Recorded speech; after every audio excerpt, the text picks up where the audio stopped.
Ketua Umum Partai Gerindra sekaligus bakal calon presiden atau capres Prabowo Subianto merespon sindiran Sekretaris Jenderal atau Sekjen PDIP, Hasto Kristianto, yang menyebut bahwa proyek food estate di bawah Menteri Pertahanan atau Menhan sebagai kejahatan lingkungan.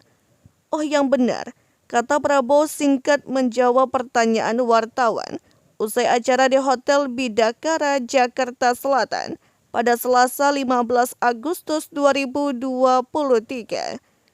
Prabowo tidak mau berkomentar banyak soal pernyataan Hasto yang mengkritik proyek food estate ala Prabowo itu kini mangkrak dan diduga disalahgunakan.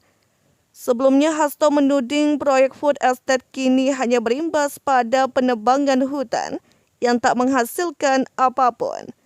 Dalam praktik pada kebijakan itu ternyata disalahgunakan dan kemudian hutan-hutan justru ditebang habis dan food estate-nya tidak terbangun dengan baik.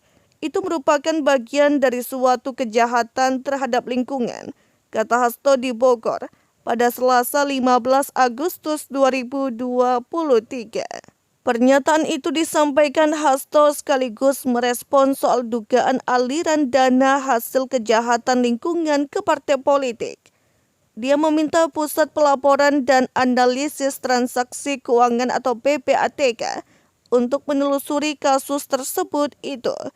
Jadi kami dorong PPATK untuk sampaikan, apalagi ini terkait dengan lingkungan.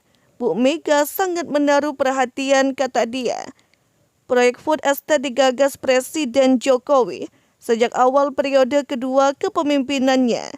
Proyek itu dibawa kendali Menteri Pertanian Syahrul Yassin Limpo dan Menteri Pertahanan Prabowo Subianto dan masuk dalam proyek prioritas strategis mengacu pada Perpres nomor 108 tahun 2022.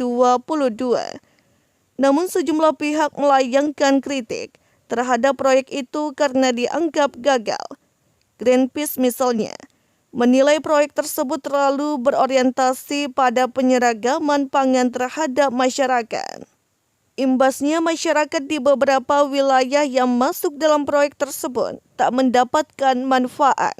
Di Gunung Mas, Kalimantan Tengah, sekitar 600 hektar lahan yang ditanami singkong untuk proyek itu mangkrak.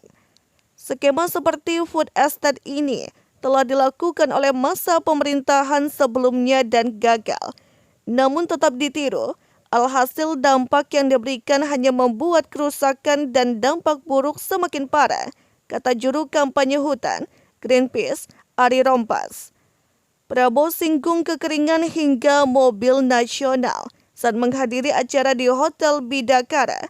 Prabowo menyinggung soal kekeringan yang terjadi di berbagai wilayah di Indonesia. Menurutnya Indonesia harus mengamankan sumber daya air yang dimiliki. Kita harus mengamankan sumber daya air. Kita banyak yang kekurangan, ujar Prabowo. Menurutnya air-air yang ada di Indonesia banyak terbuang ke laut. Padahal ada beberapa wilayah yang sangat kesulitan mendapatkan air sehingga kekeringan. Banyak air kita terbuang dan banyak sumber air yang keluarnya di laut. Tidak terlalu jauh antara 50 meter tuturnya.